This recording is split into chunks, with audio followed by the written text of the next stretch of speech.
Well, gang, Saturday morning, Carolina Jackpot coming at you. Oh, after getting a little bit teed off this morning, out pulling up some potato chips and straightening up some stuff, it's good to be able to get back in the truck and ride around a little bit and talk some college football. Going into 2023, South Carolina season is just as much of a question mark as it seems like to me almost every year since, honestly, since Spurrier left. Those last few years he was there, I mean, we pretty much count on having a really good team. However, since that point in time, I mean, every summer and every talking season, it's just been a toss-up and a huge question mark. And nobody's really known where anything's going to land. And that's one of the things that comes with getting some consistency in your program, where you can go into a 2023 and say, we're going to win 8 games. That schedule, we'll win 8 games. Or look at the schedule and say, it's a 10-win team. Or look at it and say, we're rebuilding. It might be 5 or 6. That's about the ceiling. But we really can't do that. We look at it and say, we could go 4-8, or we could go 9-3, which is exactly what we talked about in the best case, worst case scenario that I talked about a couple of weeks ago. You know, the talking heads are, South Carolina is very much a focal point, it seems, of all of those conversations. People will always bring them up. Whether that be good or bad. And that kind of gets misconstrued. I was reading a Facebook post put out by the Spurs Up Show, and someone, I'm assuming it was a Clemson fan, made the comment that they're expecting Carolina to be great this year, but blah, blah, blah. Nobody's expected us to be great this year. He's just reading that into people talking about us. South Carolina being a focal point of football-related prediction conversations going into the season. And that's because there's so much of an unknown every year. But I wanted to look at the games this year and just kind of weigh out what I think is the most important game of the season. And maybe down in the comment section below, you guys can tell me what you think is the most important game of the season. And maybe mine is different than yours. I'm thinking that it probably will be. So we'll just kind of dive into the season. Now, we open it up, it's just a little more than a month away. The actual season starts less than a month from now. It is July the 29th right now. The season starts on August the 26th, people. Week 0, baby. Notre Dame Navy action, right? Little USC West Coast versus San Jose State.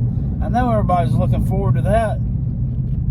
Yeah, I mean, we're really not all, about those games, but it is college football, so we'll be glad to have it back. Don't forget, while I'm here, I'm going to give a shameless plug to our Callaway's College Football Bowl, or our Callaway's College Football Pick'em Challenge that we do every year over on the Rob and Kale Show. Link down in the description box below for how you can enter this. It's $20 to enter, $15 for college football YouTubers. Carolina Jackpot's going to give you 25% off, and he's going to take care of that other $5 for your membership fee. Can't get a deal like that anywhere. Last year, the winner of this pot took home over $2,000 at the end of the season when all was said and done. I want to get $3,000 this year. That's my goal. I want to get a $3,000 pot, one-time entry fee, $20, guys. Get in. Down in the description box below, there's also an email address there where you can email my podcast partner, Rob Sanders. He will answer any questions that you may have that's not explained in the write-up that you're going to click the link for. So, looking at the schedule, North Carolina, first game of the season. If you lose that game, to me, your season's not over. The season is not broken. If you win that game, it doesn't mean that you're going to go 9-3. It doesn't mean that you're going to be ranked in the top 15. North Carolina has a putrid defense. They say they're working on improving it this year. They say that they're Mac Brown wants their image, wants to redo the image there. They want to work on the perception that they're soft. Well, I mean, stop giving up so many damn points, I guess. I mean, I don't know what to tell you there. Just, saying that you're going to work on the perception of it and actually doing it are two different things. We'll see if they've actually done it on September 2nd. These early season matchups like that, you can see some jittery nerves. You can see some turnovers. You can see some, sloppiness, I guess, in the hands of guys who, really didn't have the ball in their hands that much last year, or maybe not at all at a college level. But in my opinion, that's going to be a game where a good number of points are going to be scored. It's going to be hot. It's hot right now. It's not going to be a lot different on September the 2nd. Not in my personal opinion, and not from what my experiences have been. That kind of favors offense more so than defense. Look, it's hard in the third and fourth quarter when it's 90-something degrees down on the field, 95, 98 degrees, and them legs start dragging. It doesn't matter how much summer conditioning you've done, man. That's a bad scenario for playing a good solid defense there. So I can definitely see points being scored in that game. However, I don't think that is the most important game of South Carolina's season. Plus, we don't know right now at this point how the Dowell, Rudy Bob Loggins thing is going to work out. And he's saying all the right things.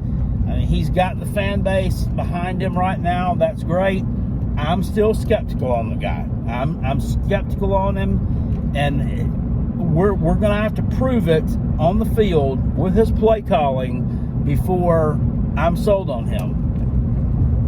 Just the way that it is. I'm not going to love and adore him just because he wears the garnet and black until I see some results or can see that he's better than what we had. I don't really see a scenario where he's worse than what we had in Marcus Satterfield. That guy just wasn't an offensive coordinator. Plain and simple. I don't know of any other way to put it. He was not an offensive coordinator. And at Nebraska, I honestly think that Matt Rule is going to be calling the plays. That's just my take on that. I think that Satterfield's title may be offensive coordinator, but he's probably going to be more of an offensive analyst, maybe working in the booth, doing some of that type stuff. I cannot see him as a coordinator for someone who's looking to rebuild a program, who's looking to take it back to somewhere near the level that it was at one point in time. I don't think Nebraska will ever be what it was when we were growing up. Excuse me, pronouns, pal. I mean the folks that are around my age in their 40s who remember the Nebraska teams of the 1980s and especially of the 1990s, especially the mid to late 1990s. Those were some really, really good teams back then, man. And I don't think that they're going to get back to that level. I just don't. So, game one, if you lose it, it's not the end of the world. That's not the most important game on that schedule. I think it goes without saying, we're not going to talk about Furman here a whole lot. Mississippi State, could that be it? That could be if you win that game, which you should, that's not really going to do a whole lot for you. If you lose it, though, it does. And I'm telling you right now, that is a losable game. I know that their coach, Zach Arnett, has no head coaching experience right now. Was a defensive coordinator there. He's going to instill a new offense there. bringing in a new coordinator, all that stuff. There's like, and I forget how it's worded, but there's something to tragedy magic. Okay, the team is going to be playing the season for Mike Leach. They're going to be playing the season for him. I think they're going to have a good season. You know what kind of quarterback Will Rogers is. That guy can sling it all over the yard. The offense that he's going to be running, he's not going to be called on as much to sling it all over the yard the way he was. However, they have a viable running back named Jaquavius Marks that I think rushed for in the neighborhood of 600 yards last year. I could see this guy tearing up South Carolina's run defense if it hasn't improved any. I could just see this guy going for $150 against South Carolina in Williams-Brice Stadium and totally embarrassing us. So if you lose that game, that's not a good look. Not the most important game on the schedule, though. The Georgia game on the road. That's not the most important game on the schedule either. I don't think anyone gives South Carolina a chance to win this game. Honestly, me included. I'm the biggest Gamecock homer there is. I'm not a sunshine pumper. And I don't believe in fairy tales, rainbows, and unicorns, and I don't run around spouting off the Pollyanna bullshit. I think there's a chance we go 10-2. I think there's a chance that we're going to beat Georgia on the road because we did it 4 years ago. The roster is just too talented, top to bottom. I mean, they got damn water boys with 5 stars. It's like nothing I've ever really seen. They're truly carving out a dynasty down there. Do I think they lose a game this season? I think they may, because I think it's just that dang difficult to go undefeated in the regular season for 3 years in a row. I mean, nobody's doing that. Nobody's done that. If they do, they're going to set a new higher watermark. When's the last time that's been done? I mean, maybe back, not in the modern era. Even those great Alabama teams that Saban's had with all those national championships, they're losing a game or so in the regular season most years. So that's not your most important game. If you lose it, which you're going to lose it, let's just go and compete and play better. I'm not going to say don't, of course they're going to play hard and they're going to play the best and try to win this ball game. Whatever they do is not going to be enough, though. They need to be competitive in it. They don't need to get blown out from the get-go like they did last year in Columbia. And then have Stetson Bennett in the third quarter scoring a touchdown and then taking a selfie with the cheerleaders with the backdrop, a bunch of empty bleachers.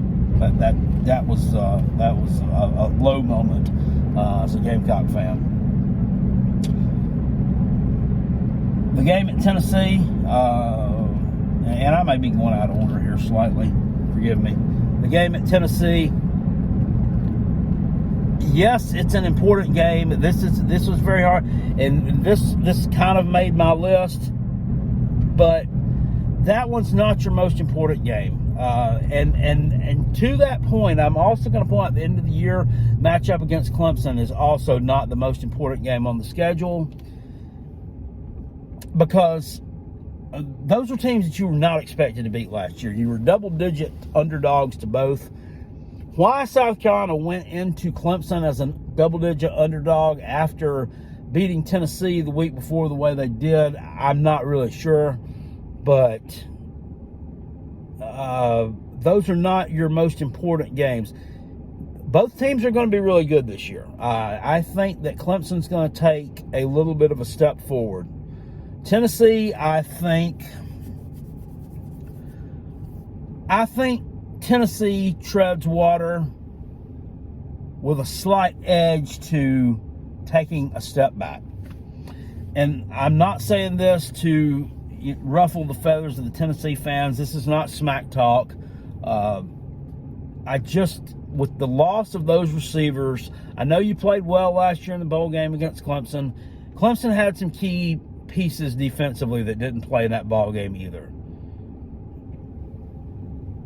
With the loss of those receivers, I think it's going to have some effect this year. I don't see your secondary taking a huge move forward either. It may be improved somewhat. I don't think you're going to improve on last year's win total. Okay. Speaking of, of Tennessee and Georgia and that, you'll remember the video I made several days ago about Tennessee and how I'm just absolutely just mind-boggled that I'm seeing all these predictions that they blow the Gamecocks out in Knoxville on September 30th by all these people who claim to be YouTubers and college football analysts that know what they're doing. However, they provided absolutely no football reasons for why that was going to happen. No football reasons that are viable, that are tangible things other than the game is in Knoxville. Tennessee's out for revenge. They'll beat them by 50 if they can. Okay, well then why didn't they do that last year? And I continue to hear the excuses about last year's game, that Jeremy Banks was mad because Hendon Hooker signed an NIL deal and he had gotten a Mercedes or some shit. It's just the dumbest stuff I've ever seen. If anything, that's going to make me even more pissed off. Go out there and knock somebody's head off. If I'm that jealous and salty about it, if I'm big mad about it, take it out on the other team. I'm not just going to go out there and lay a big giant turd on the 50-yard line, which is what they did. But there's a Georgia YouTuber, well, the Georgia Dog Post 24/7, headed up by one Dean Legge, writes articles, and they also have a YouTube channel over there. He's very, very knowledgeable. He really is very, very knowledgeable, very thorough. And he goes way back too. He goes way back too, and he can bring up some stuff that I remember. He brings up stuff that I remembered at one point, but I forgot. And I'm like, oh yeah, I remember that. But the two younger dudes that work for him there, I'm not so sure about. And one of them did a video talking some Tennessee stuff, and I had said something about no viable football reasons again for why this game is going to be over in the first quarter. And he actually responded to me with I'll give you some. Tennessee is just deeper and they're better. They're not deeper. Okay, they're not deeper. South Carolina has just as much depth as they do. Now, if it's quality depth, I don't know. But I think that was kind of a lame brain canned excuse as well. However, that's not the most important game on the schedule. So let's just get away from it. It is important that you go there and put up, you've got to have a good showing. Okay? If Tennessee's doing well this year, if they run off somewhere similar to what they did last year, if they are almost Tennessee of 2022, or God forbid, even better than that, which that is possible. I think it's highly unlikely, but it is possible. That you need to have a good showing. This needs to be a close ball game. It goes down to the fourth quarter if you drop it. Because you don't want to go, here's the same old South Carolina. Oh, they got blown out. And moreover, I don't want to hear it. I don't want to hear it. But even if you lose that game, even if you lose the Clemson game too, if it from a trash talking standpoint, which is what I try to do a lot of over here on this channel, but I do try to provide you with unbiased, informative content as well. It's a good trash talking point, even if you do lose those games to them in Clemson, and say, oh, really? Well, y'all are top 10 programs, right? Well, how's it feel to be 500 against a horrible team in the past 2 years? So you always got that. So I've got the edge on them, and so do you guys out there if we happen to lose to them for 2 years. So this year we got bragging rights, and then if we lose, we'll have another year to be able to say, hey, we're at least 500. In 2024, if we lose, then I can't defend that. Of course, we're not playing Tennessee, so it don't really matter. moving on down the schedule, and jumping around here. You got a home game late in the season against Kentucky. I'm going to rate that probably as my second most important game. That getting a win over Kentucky this year is going to be huge. I think just to the psyche of not only the fan base, but that team as well. Well, the team more so than the fan base. Let's face it, the fan base don't go out there and play games. It's been a long string of years with not that many wins against Kentucky, who is what we are. They are a middling SEC program. They're a middling SEC program who has gotten better, extremely well coached, disciplined for the most part, unless we're talking, players just doing dumb stuff, making dumb decisions, which everybody has some of that. They're physical, play good defense, offense, normally a wet fart. I think Mark Stoops did a smart thing by going out and rehiring Liam Cohen, the offensive coordinator, that in 2021, I mean, they averaged, not sure, I know they averaged at least over 30 points a game, and played pretty well with a healthy quarterback there in Will Levis. His numbers kind of dipped a little bit last year. He was banged up some, and the OC they had last year really wasn't that great, nor was the play of their offensive line. So beating them at home is going to be huge. It's going to be a huge momentum booster because that may well be your last chance at a regular season victory. You do play Clemson the next week. Once again, that's a revenge game for Clemson. I think they're going to be improved on the offensive side of the football. I don't know that they're going to be improved, or I don't even know that they're going to tread water. Their defense may take a little bit of a step back. I have some serious questions about the back end of Clemson's defense. Defensive line's always going to be a strength there, but I think that they could get picked apart by some teams who have a nice throw game in their repertoire. But Kentucky's an important one. That's important to the psyche of everybody involved, fan base, players, team, everything.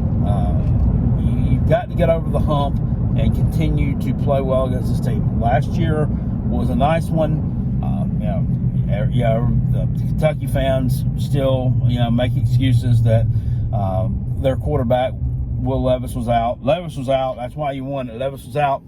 And I've said it till I'm blue in the face and not really going to say it anymore. It's not our fault that you didn't have a backup quarterback cultivated to win the game. You're a Power 5 program with 85 damn scholarships. You should have had somebody ready to play that game. It wasn't the fault that Will Levis was there. Your team just didn't, they weren't any good. It was poor coaching also. Why did Christopher Rodriguez not run the ball in the second half? That makes no sense to me. South Carolina's defense, run-wise, is piss poor. Why would you not run your running back? Maybe he was injured. I don't know. You had another one, too. You had a Cavassier Smoke. South Carolina's run defense couldn't stop shit last year. There's no excuse for that. So that loss is not, we can't keep pinning it on that young man that went and played quarterback for you that night.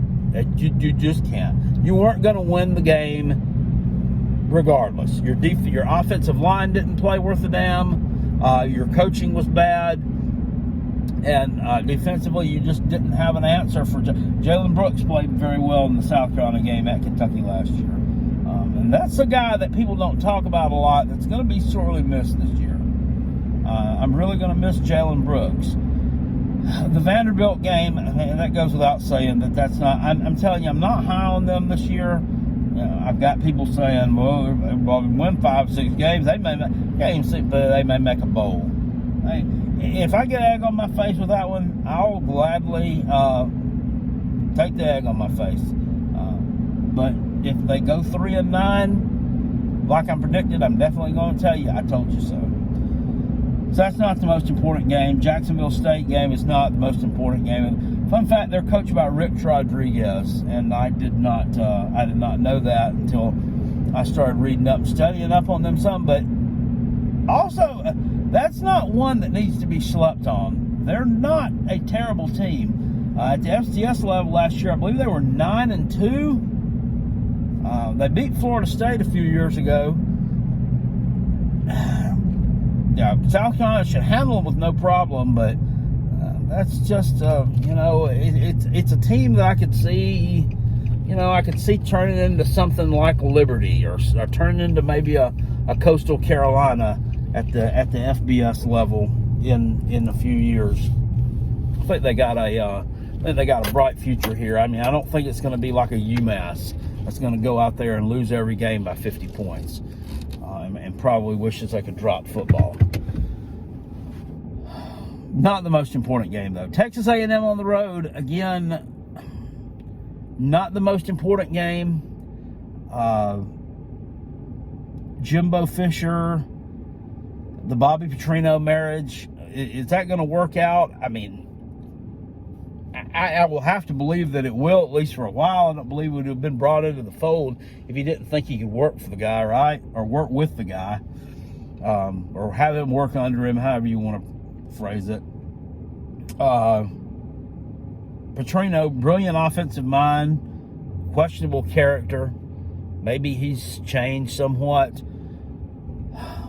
Not a good head coach. And everybody talks about Texas A&M, and they talk about this is probably going to be one of the most improved teams in the country this year. They just have a ton of talent. They just have more talent than anybody. You know what the whole thing is? The whole thing about that is nobody ever follows that up and talks about what talent they have. They talk about their quarterback, Connor Wegman. Other than that, they don't know anybody else on their roster. And guess what? Neither do I, really. Without looking it up, I don't study Texas A&M football. So, I mean, please tell me about all this talent and tell me how they're going to utilize it. I do think they probably beat South Carolina this year. We've never won a game in College Station. In fact, we've only beaten them one time. Period. Oh, God, I wasn't supposed to do that. I gave y'all a prediction on one of the games this year that, I'm doing my preseason predictions. It's probably going to be out next weekend.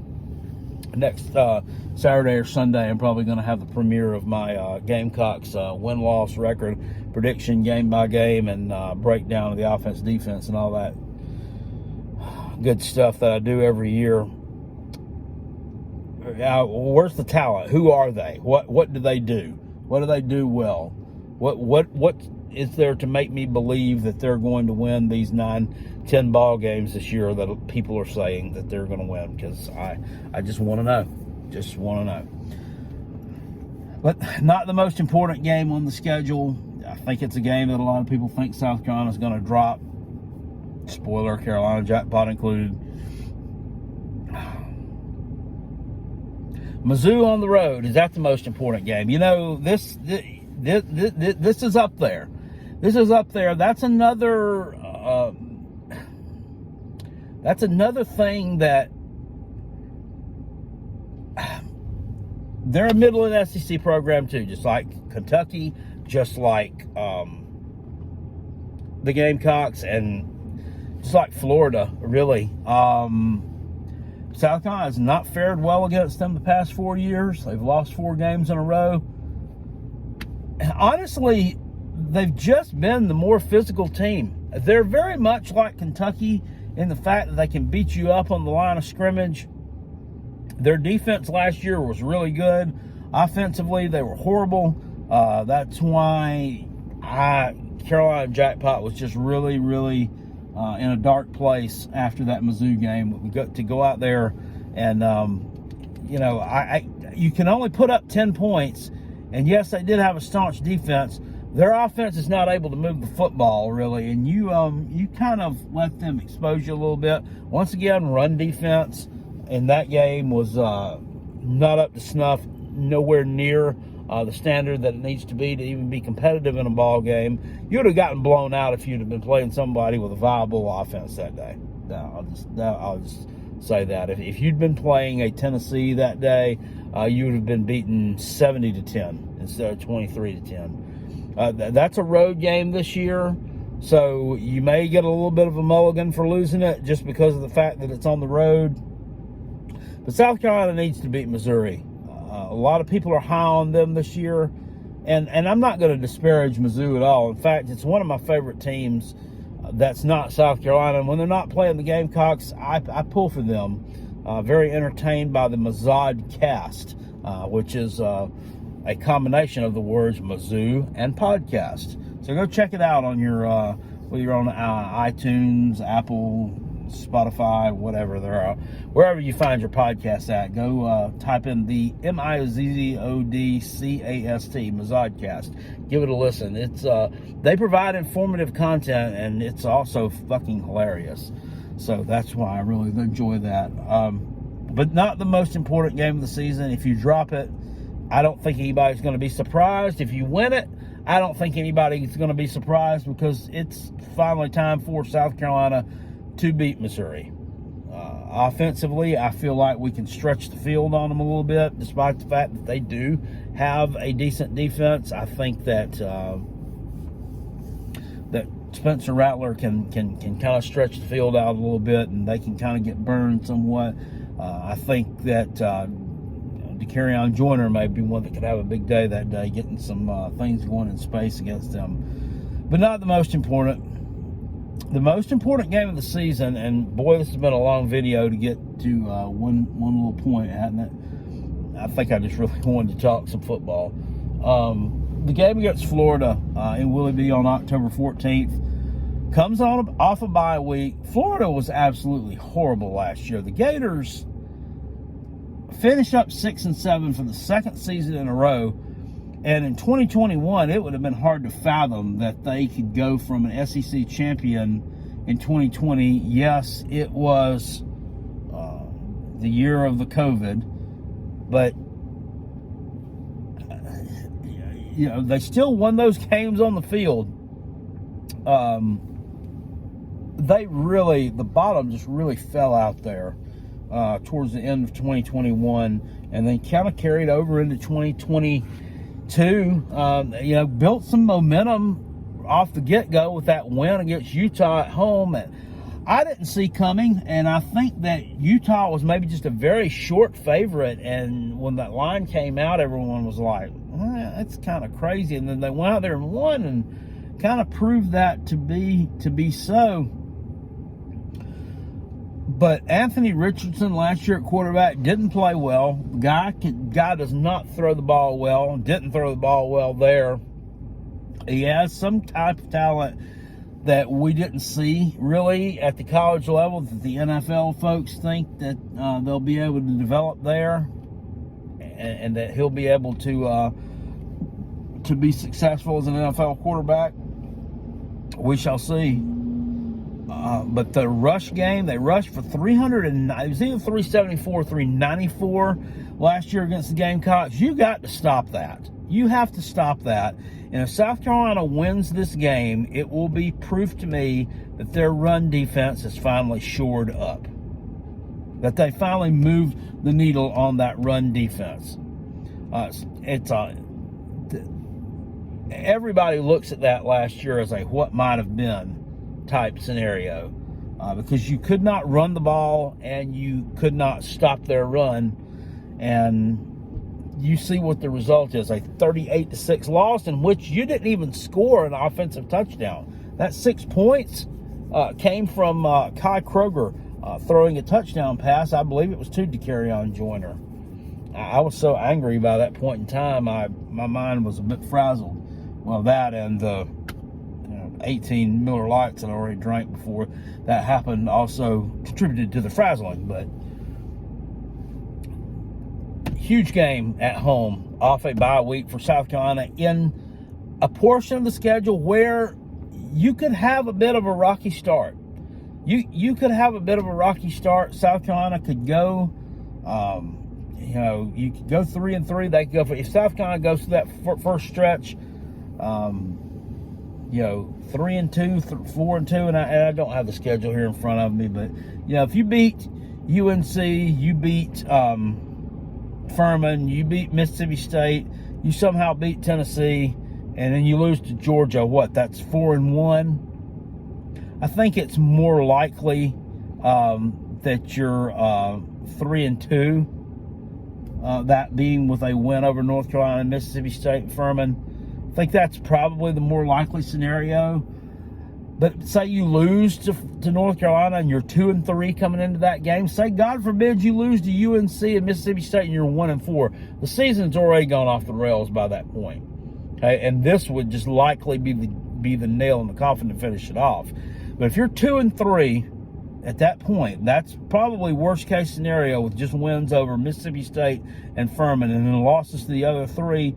This can right the season. If you win this game, that could bring you back up to 3-3 and kind of maybe vault you to wins over Vanderbilt. Maybe vault you to a win on the road at Mizzou. Maybe, vault you to a win over Kentucky. And that would still put you at 6 wins, maybe 7. Maybe you upset Clemson. Don't know how I feel about that one yet. You'll find out next week.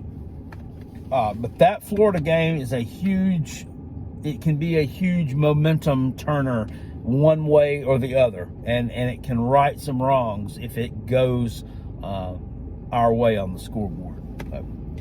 Florida game, most important game on the schedule. I'm saying Kentucky game, second most important game on the schedule. And I'm saying that Mizzou game is the third most important game on the schedule.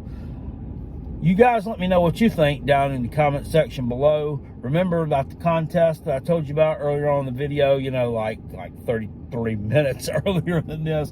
It's down in the description box below as well. The link there will be that to the Rob and Kale Show website where you can sign up for that. Appreciate it, guys. Subscribe to this channel. If you're not subscribed already, we're going to talk college football here the long way and the short way all season long. And give this thing a thumbs up if you don't mind. I really would appreciate it. I'll see you guys later. Peace. I'm out of here. And go Gamecocks. Woo!